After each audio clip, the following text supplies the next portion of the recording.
y nos pone como ejemplo, como modelo, así como Cristo amó a la iglesia.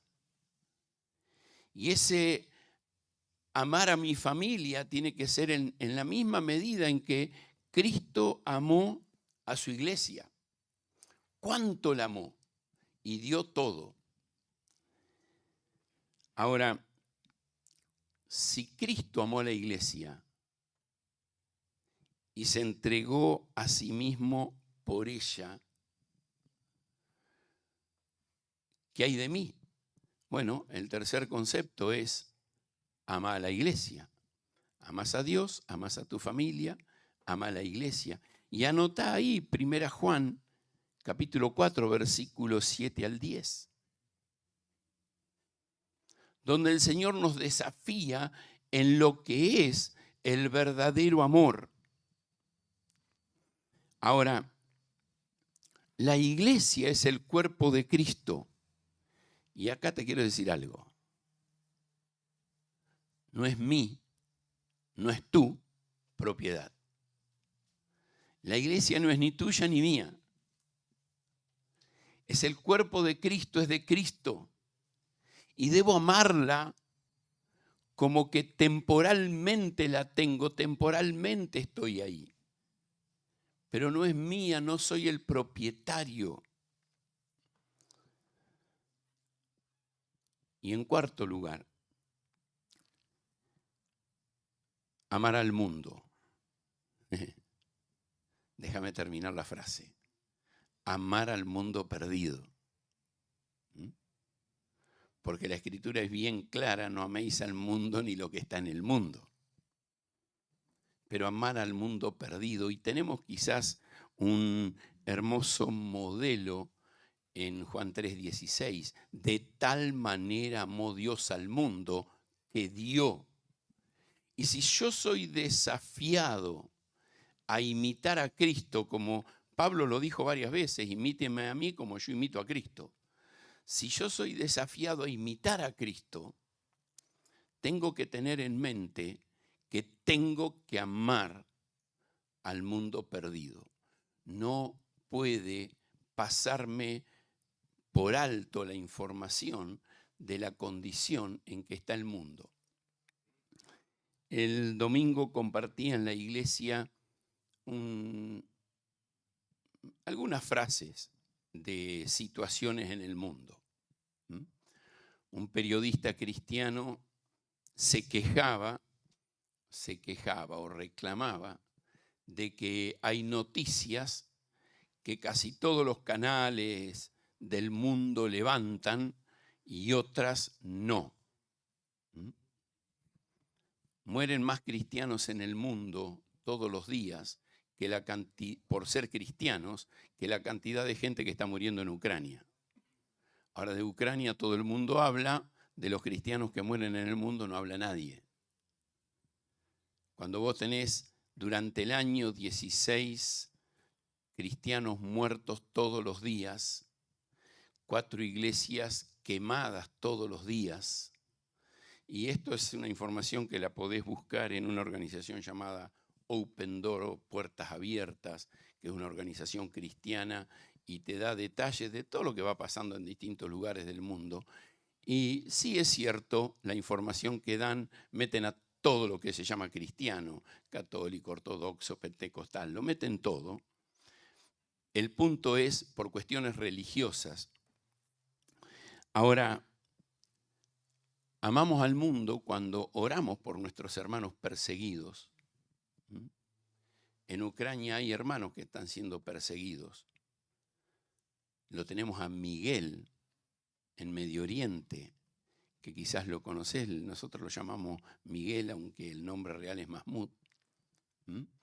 Y él sirve en Medio Oriente y hay persecución en forma permanente. Más de una vez escuchás un informe de Miguel donde dice, oren porque fulano está preso.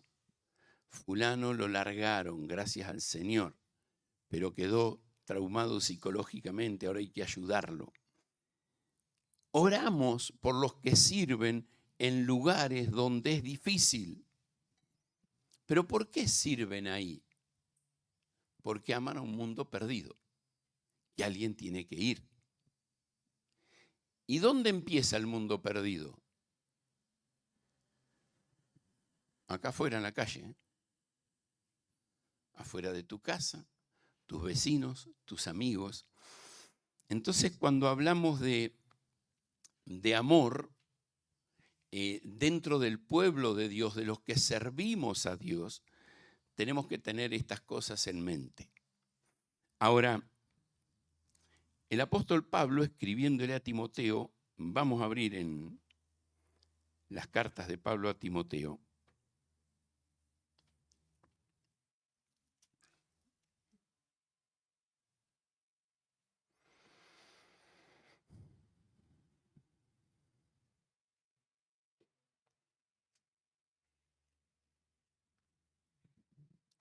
Versículo 12, va a decir, capítulo 1, versículo 12, doy gracias al que me fortaleció, a Cristo Jesús, nuestro Señor, porque me tuvo por fiel poniéndome en el ministerio. Y dentro de lo que es liderando con amor o liderando en amor, quiero hacer un énfasis, y ese va a ser un poquito el énfasis de lo que yo voy a compartir hoy. Liderando con convicción. Liderando con convicción. El amor te tiene que llevar a vivir con convicción. Te doy un pequeño ejemplo de lo que es convicción.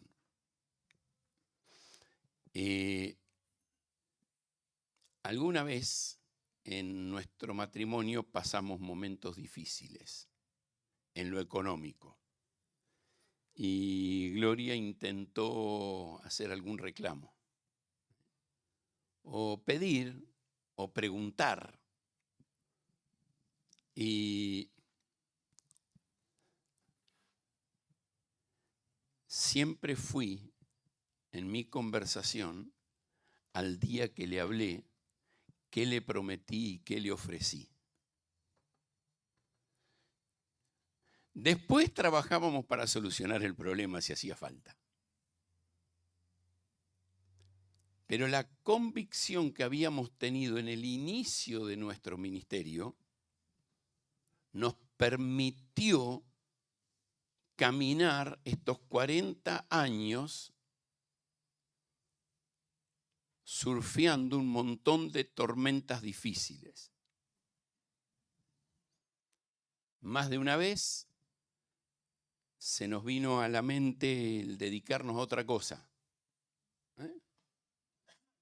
Cuando hacíamos bastante campañas y parábamos a los gringos en el hotel de Cañuela, vino el dueño del hotel y me lo quiso vender. Y vendiendo lo que teníamos, le pagábamos lo que nos pedía de entrada y según él, con lo que el hotel producía, le íbamos a terminar de pagar. Y tomamos una decisión, comprar esta propiedad. Claro, no nos da plata como un hotel, te puedo asegurar. Porque si lo alquilaríamos como hotel, hoy hubiésemos cobrado solamente para estar en el lugar 1.000 pesos por persona. Solamente para estar en el lugar. Vos pagaste un poco menos con comida incluida, porque no es el fin. Un compromiso que hicimos fue unirnos para un servicio mejor. Y eso es una convicción. Una convicción que te pone un ancla para qué estás. ¿Para qué estás? Y te ayuda a no desviarte en el tiempo, porque un poquito que te desvías hoy, te vas más lejos cada vez. Ahora, este versículo, hablando de las convicciones, Pablo dice, el Señor a mí me tuvo por fiel y estoy donde estoy porque Dios me puso. Y este es el primer concepto que quiero clavar en nuestras mentes. El Señor. El Señor es el que nos pone en la obra del ministerio. Pablo vivió por esta convicción de que estar en el ministerio no era por él, sino por el Señor. Y a través de todas estas cartas, especialmente las 3 pastorales, él va a hacer este énfasis. Mirá lo que dice el capítulo 1, versículo 6.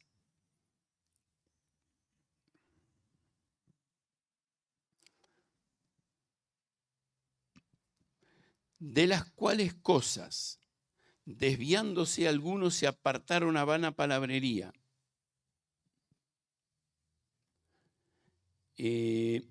queriendo ser doctores de la ley, sin entender ni lo que hablan ni lo que afirman. Perdón, es segunda de Timoteo, por eso no tiene nada que ver. Segunda de Timoteo 1. Por lo cual te aconsejo que avives el fuego del don de Dios que está en ti por la imposición de mis manos. Porque no nos ha dado Dios espíritu de cobardía, sino de poder, de amor y de dominio propio. Pablo tiene una convicción. Estamos donde estamos porque el Señor nos puso. Timoteo no tenía ninguna obligación de andar con Pablo. Él estaba cómodo con mamá, la abuela y la iglesia allí en Listra. Y pasó este loco que le dijo, che, acompáñame al ministerio. Lo último que Timoteo había visto de Pablo es que lo habían apedreado y lo habían dejado como muerto. Salen de ministerio y lo primero que ve es que llegando a Filipo los meten preso, los encarcelan por la predicación del evangelio. Ahora, el apóstol Pablo le recuerda a Timoteo, el Señor te puso donde estás. No estás ahí porque yo te puse. Estás en la obra de Dios, en la función que sea dentro de la iglesia. No porque te puso el pastor, no porque te invitó el líder del club bíblico, no porque y no servís para otra cosa, venía a hacer algo acá. No tenés trabajo, entonces colaborá en la iglesia. No, tiene que haber una convicción en vos de que Dios te puso en ese lugar. Claro, por amor. Por amor a Dios, a tu familia, a la iglesia y al mundo perdido. Pero con una convicción. Estás ahí porque Dios te puso. Ahora sí, primera de Timoteo, capítulo 3. Palabra fiel. Si alguno anhela obispado, buena obra desea. Pero es necesario que el obispo sea. ¿Sabes? El estar en un lugar puesto por Dios demanda un compromiso. Querés estar en un lugar, tenés que darte cuenta que tenés que comprometerte en tu vida espiritual. Tenés que comprometerte con ser. ¿Querés estar? Comprometete con ser. Y vuelvo a segunda de Timoteo, el capítulo 2,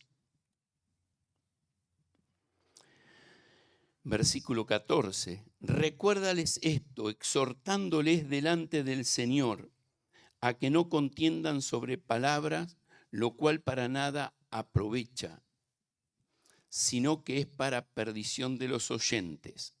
Procura con diligencia presentarte a Dios aprobado, como obrero que no tiene de qué avergonzarse, que usa bien la palabra de verdad. Y acá tiene que haber una convicción de que tenés que capacitarte. No podés tocar de oído, aunque algunos de oído tocan más o menos bien. Después hay algunos que tocan y creen que tocan bien. Hasta que viene alguien que sabe y le dice, le estás errando. Yo soy uno de esos. Yo creía que cantaba bien. Hasta que vino uno mejor y me dijo, correcto, lo voy a hacer yo. Ahora, la capacitación es fundamental. ¿Cuándo? Saben, algunos de nosotros estudiamos en Palabra de Vida. Estudiamos la Biblia. Algunos hicieron un mix, Palabra de Vida, CCP. Y algún otro hizo solamente CCP. Te recibiste, terminaste, tenés un diplomita ahí. Te quiero decir algo. No sirve, no alcanza. Es apenitas el puntapié inicial. Te hago una pregunta. Futbolero, imagínate que vas en tu niñez a una escuelita de fútbol, 3, 4, 5 años. 20 años después vas a un club y decís, yo quiero jugar en la primera. Mirá que tengo 3 años de escuelita de fútbol en la mejor escuela del país. ¿Te sirve de algo?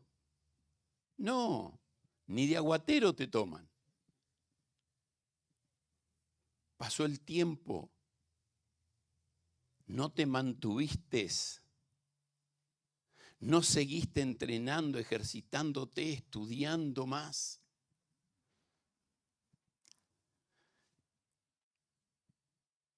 Carlito, ¿cuántos se anotaron en el curso que se ofreció entre martes y miércoles?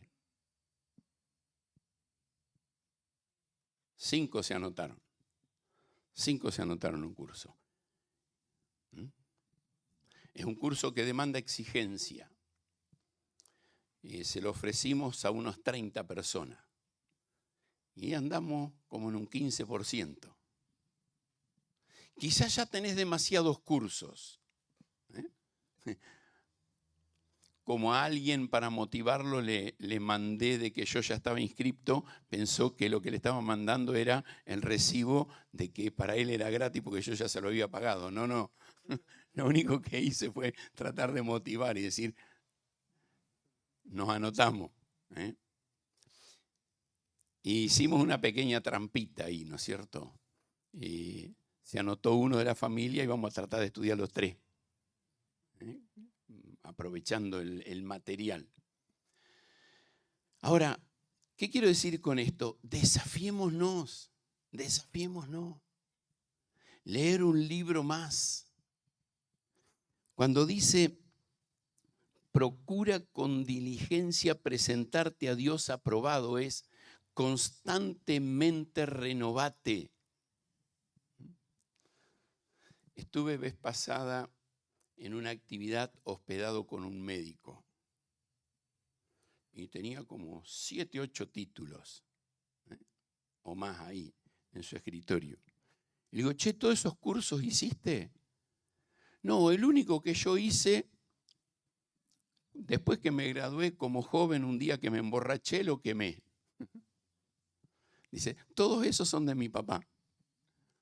Y como la gente conoce a mi papá, saben que yo estudié medicina, igual vienen. Y nadie los mira.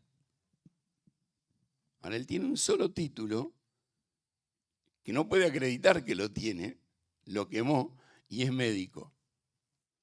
Y usa los carteles de otro. Ahora, ¿cuánta confianza te da un médico que vos lo ves que realmente hace cursos de verdad? Que hace cursos de verdad. ¿Sabés? Si vos pones tu confianza para tu salud física en alguien que está buscando prepararse, capacitarse, desarrollarse, ¿cuánto más pensás que alguien va a poner confianza en vos si te preparás?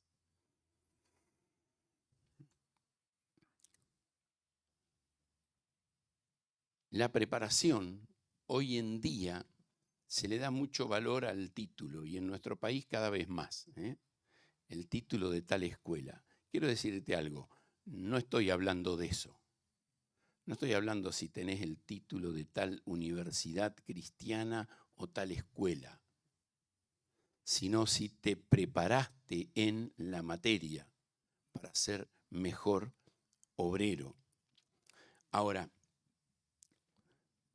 una convicción de que Dios te puso una demanda personal en un compromiso. Quiero ser el hombre de Dios. Y la capacitación, el entrenarme hoy y seguir buscándolo. Hoy y seguir buscándolo. Es lo que te va a hacer ese líder amoroso que el pueblo de Dios necesita. Ahora, cuando nosotros pensamos en entrenarnos, en servir para el liderazgo, es para bendecir otra vida. Nunca es para servirme a mí mismo. Claro, soy el primer beneficiado, pero mi servicio no es viendo qué provecho puedo sacar. Si voy a tener una quintita un poco más grande, porque el servicio a Dios no se mide por un beneficio temporal. Hay una recompensa eterna. Hay una recompensa eterna. El Señor Jesucristo desafiaba a sus discípulos diciendo: no trabajen por la comida que perece, sino la que a vida eterna permanece. Trabajar por las cosas eternas. Y a mí me gusta la historia. Uno podría tomar un montón de ejemplos de hombres que conocen y podría estar tiempo charlando de este, de aquel. Y quizás conoces a un hombre de Dios que sirvió en algún lugar y quizás yo te dé alguna referencia. Sí, lo vi, lo conocí, sé algo de él. Pero te quiero hablar de hombres que no sé si, no me atrevo a decir que todos conocemos, pero todos tenemos sus biografías al alcance de nuestra mano. Déjame mencionarte algunos hombres que trabajaron por convicción. Ese es un poquito el tema de Hebreos 11. Vamos a ir después a Hebreos 11, no ahora. Pero ese es un poquito el tema de Hebreos 11. Hacernos recordar a aquellos que vivieron antes que nosotros y por convicción sirvieron a Dios. Y en un momento de su vida tuvieron que tomar una decisión. A ver, hago una pregunta. ¿Tenemos acá a alguien mayor de 80 años? No, nadie. Nadie. Aparte de mí. Gracias, Toli. Me enseñan a mí, Toli. Me dice, ahí está Eduardo. ¿Eh? Don Juan no tiene 80, Juan, todavía. 78 tiene. 77, no me lo tiré. No le tiré tanto. ¿Cuánto tenés vos, viejito? Aunque mi nieta piensa que tenés 100. ¿Cuánto tenés? 71, recién arranca. Mi nieta dijo, este ya está más cerca de la muerte. Cuando lo vio, lo mató. Bueno, ahora,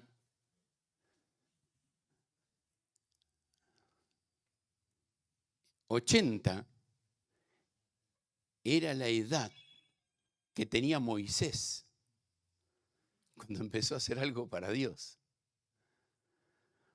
87 fue la edad de Caleb cuando dijo, todavía quiero hacer algo más. O sea, no me digas ya se me pasó el tiempo. No me digas ya se me pasó el tiempo. Quizá hay algunos de ustedes que dice, no, ya mi tiempo se pasó porque tengo 40. No te da una idea de todo lo que tenés por delante. O que tenés 50, que tenés 60, que tenés 20. No se te pasó el tiempo. Cuando yo pienso en Moisés,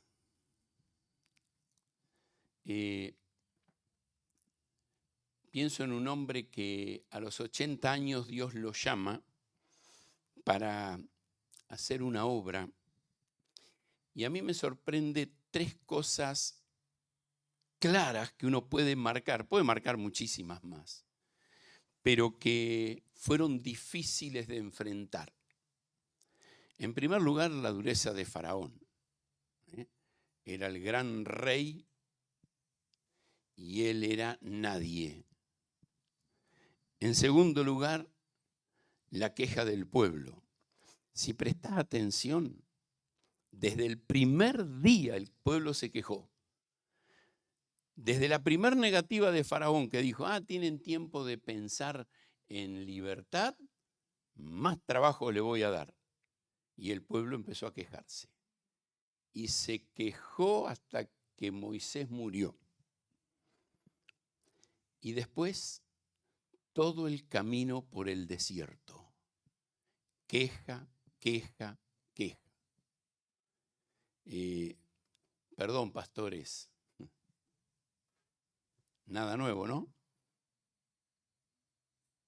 Perdón, líderes de ministerio. Nada nuevo, ¿no? Vivimos resolviendo situaciones de las personas. Vivimos resolviendo. Uno de los males más comunes dentro del ministerio es que, no sé si es porque se quieren hacer ver, pero las personas por lo general sacan a flote estupideces como que son cosas importantes para crear un problema y poner un freno. Y así vivió Moisés. Y déjame leerte un versículo en 1 Corintios.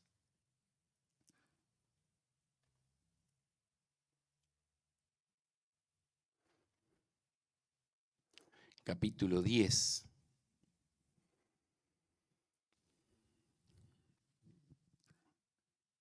Pablo está hablando del final de la vida de Moisés y va a decir del pueblo, pero de los más de ellos no se agradó Dios, por lo cual quedaron postrados en el desierto. La mayoría de ellos no alcanzaron la meta. Y vos decís, ¿para qué trabajó Moisés 40 años si no tuvo resultado? Porque dice que la mayoría de ellos quedaron en el desierto. Y cuando dice la mayoría de ellos, dice la mayoría de ellos, excepto 2 familias, la de Caleb y la de Josué. Y los niños, los que tenían menos de 20 años cuando salieron de Egipto. Los demás, todos quedaron en el desierto. Hay una expresión de cuando algo sale mal en el truco, dice, vamos a barajar y dar de nuevo. Y es más o menos lo que Dios hizo con esta generación. Vamos a arrancar de nuevo. El versículo 6 dice algo interesante. Mas estas cosas sucedieron como ejemplo para nosotros. Y después habla de nuevo del pueblo para que no codiciemos cosas malas como ellos codiciaron. Pero déjame quedarme en la primera frase. Estas cosas sucedieron como ejemplo para nosotros. ¿Qué pensás? ¿Que a nosotros en el ministerio nos va a ir distinto? No, nos va a ir igual. Si después de 40 años en el ministerio no queda nada, no te preocupes. Hay un versículo que lo tengo anotado para un poquito más adelante, pero te lo menciono ahora. Juan 6, 60 al 71. Anótalo. Jesús se encontró con que la gente, el primero dijo, Señor, dura es esta palabra, ¿quién la puede oír? Inmediatamente después de eso, 6, 60 al 71. Inmediatamente después de eso, alguno dice, perdón, el autor dice, en ese tiempo algunos empezaron a dejar de seguir a Jesús. No sé cuántos eran esos algunos, pero llega un punto en que Jesús los mira y le dice, ¿se quieren ir ustedes también? Váyanse, yo empiezo de nuevo. No tengo ningún problema. No estoy atado acá por si tengo muchos o tengo pocos. Y eso es una convicción de estar en el ministerio. Eso es una convicción. El otro modelo que siempre me gusta es el de los profetas.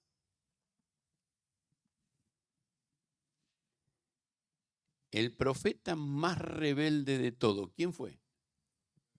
Jonás. Y fue el único que tuvo resultado. ¿Te diste cuenta? El único que tuvo un resultado, pero rotundo, se convirtió toda la ciudad. El rebelde, el que no quería obedecer a Dios. Con esto no te estoy queriendo decir que seas rebelde. No, no, no, no. No, no, no.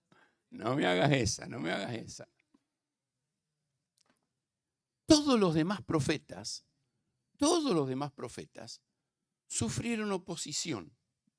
Y están dentro de los que Hebreos menciona en la lista, que fueron quemados, aserrados, torturados.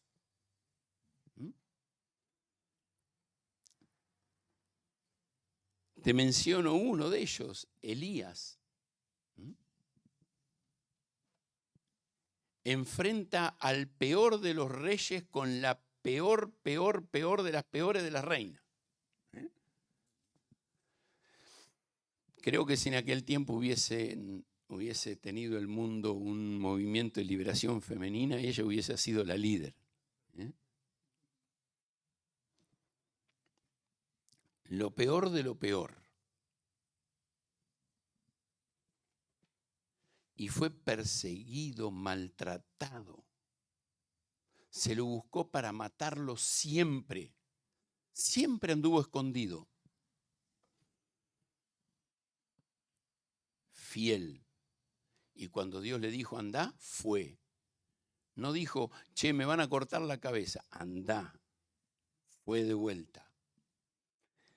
El otro que me gusta mucho es Daniel. Ahí en el capítulo 1, versículo 8, fue llevado esclavo y dice que propuso en su corazón no contaminarse. Ahora vos pensá esto, muchacho, 15, 17, 20 años, criado como príncipe en toda la comodidad de la nación y de repente una cadena al cuello, 400 kilómetros de desierto para llegar como esclavo. Allá se le da una oportunidad.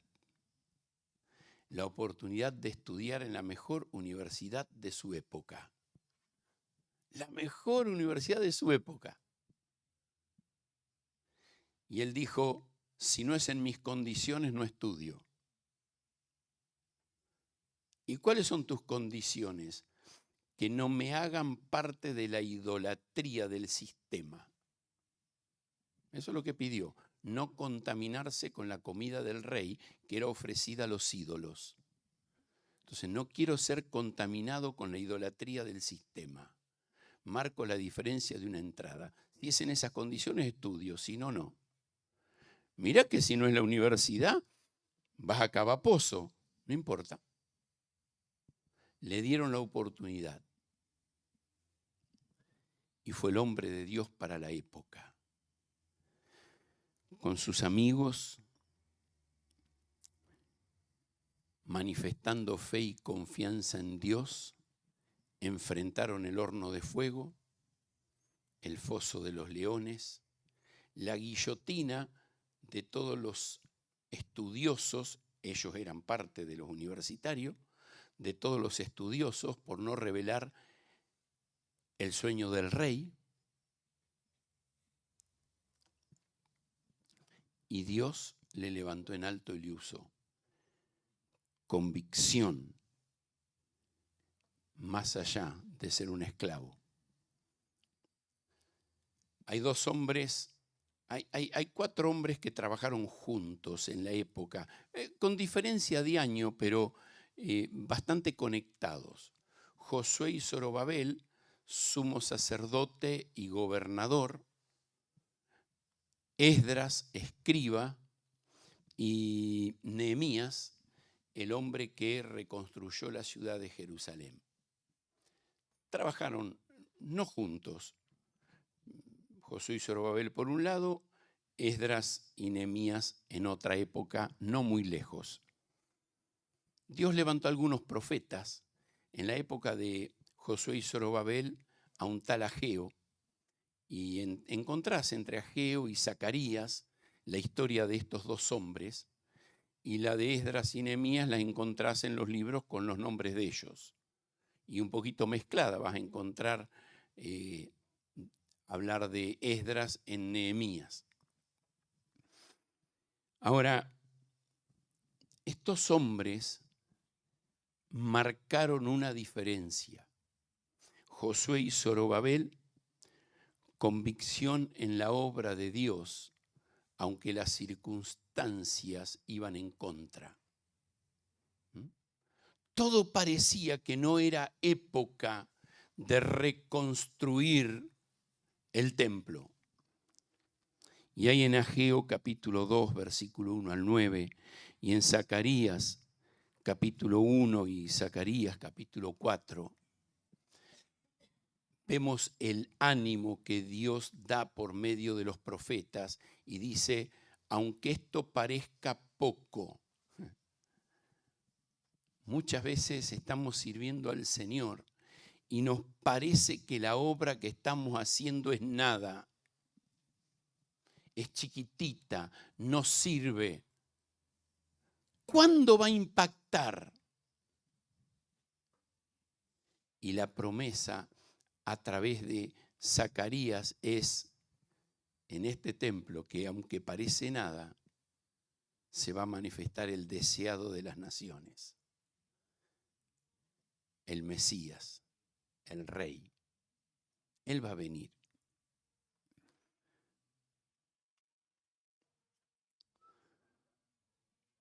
Esdras fue quizás el que quiero mencionar como último.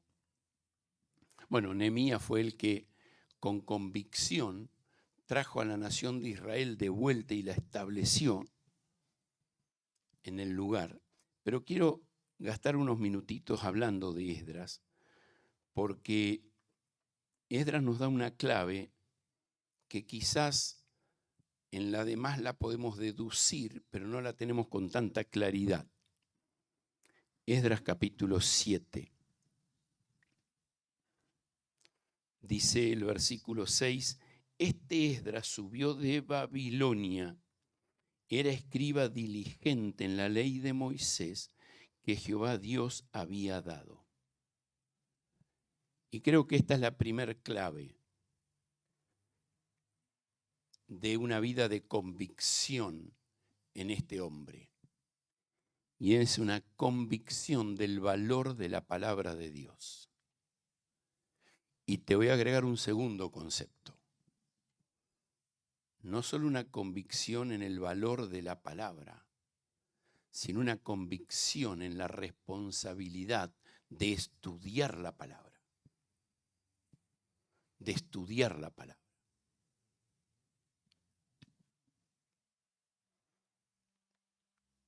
Cuando el ejército español entró en la zona del Perú,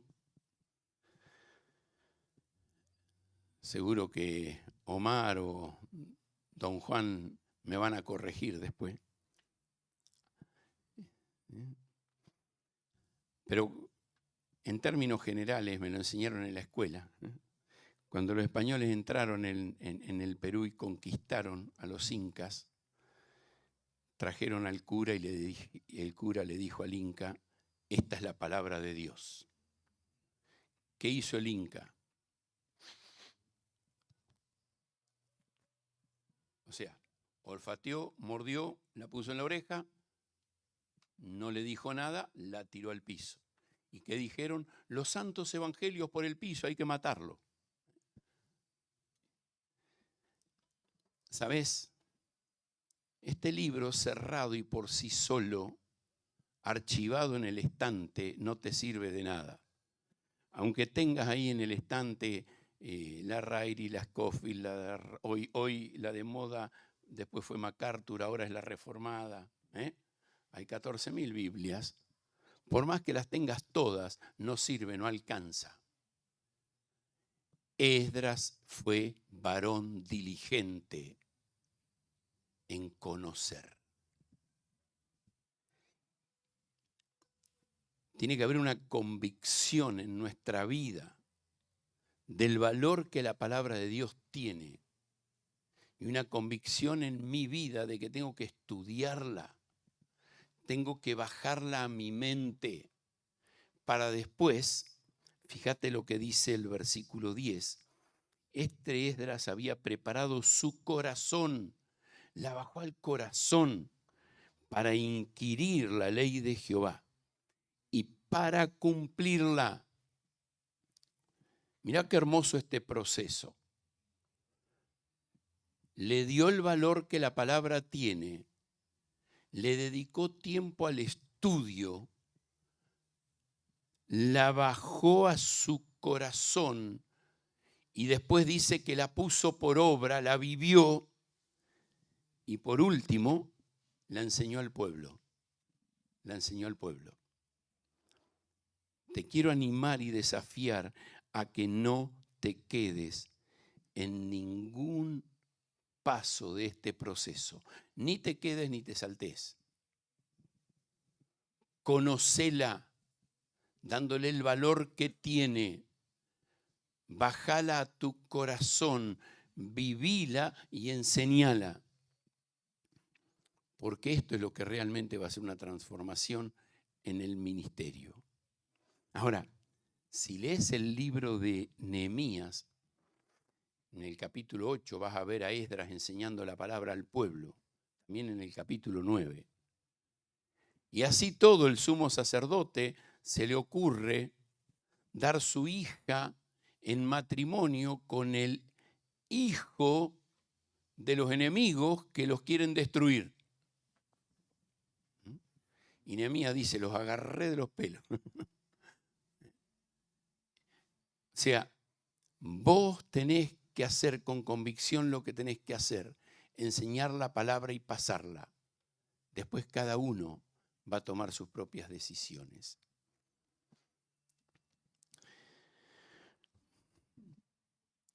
Termino con un concepto de Hebreos 11 y terminamos acá por hoy.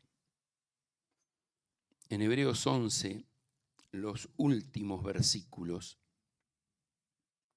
que son los que quizás resumen un poquito este capítulo,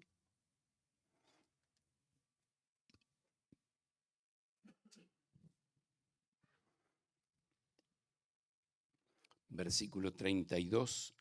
¿Y qué más digo? Porque el tiempo me faltaría contando de Gedeón, de Barak, de Sansón, de Jefté, de David, así como de Samuel y los profetas. Está diciendo el autor a los hebreos, va a encontrar muchísimos en la historia que han vivido por convicción y se han mantenido, no importa lo que vino. Y fíjate, por fe conquistaron reinos, por fe hicieron justicia, por fe alcanzaron promesas, por fe taparon bocas de leones. Por fe apagaron fuegos impetuosos. Por fe evitaron filo de espada. Sacaron fuerzas de debilidad y se hicieron fuertes en batalla y aún pusieron en fuga ejércitos extranjeros. Pero algunos, por la fe, murieron y sus esposas recibieron sus muertos mediante resurrección. Mas otros, por fe, fueron atormentados, no aceptando el rescate a fin de obtener mejor resurrección. Otros, por fe, experimentaron vituperios, otros experimentaron azotes, y otros prisiones, y otros cárceles, y otros fueron apedreados, y otros aserrados, otros puestos a prueba, otros muertos a filo de espada.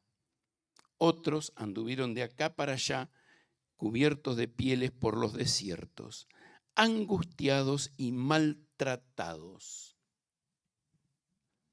No hay ninguna garantía que vivir por convicciones va a terminar bien acá. Ninguna.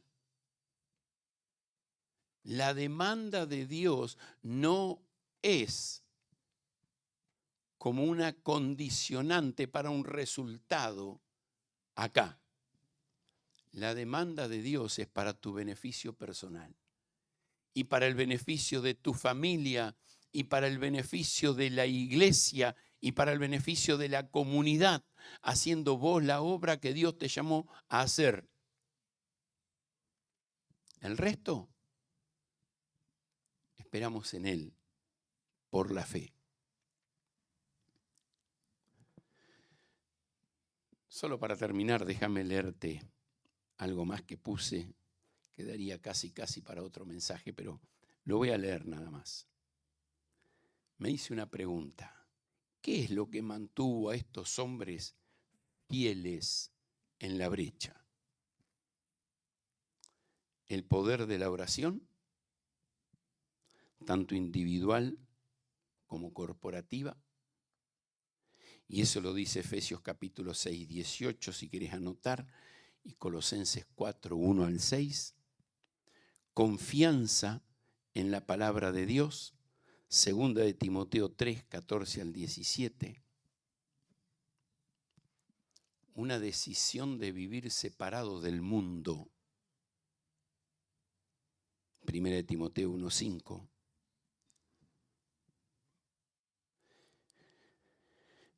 Y una vida de comunión con los santos, con la iglesia.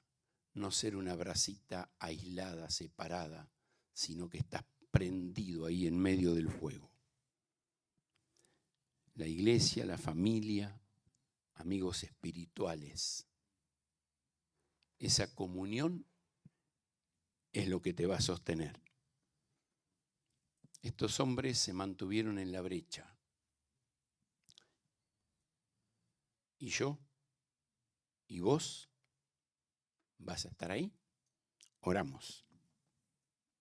Gracias te damos, querido Padre, por poder compartir este tiempo. Ayúdanos a vivir fieles en nuestras convicciones. Señor, ayúdanos a tomar convicciones. Señor, las necesitamos. Si no, cualquier viento de doctrina nos va a llevar. Cualquier pensamiento nos va a empujar. Y vamos a ser como la onda del mar, arrastrada de una parte a otra. Como la retama del viento en el desierto, que el viento la lleva para donde sopla. Señor, ayúdanos a mantener una vida aferrada a ti, firme en ti, para poder seguir siendo luz en este mundo en necesidad. En el nombre de tu Hijo Cristo oramos. Amén.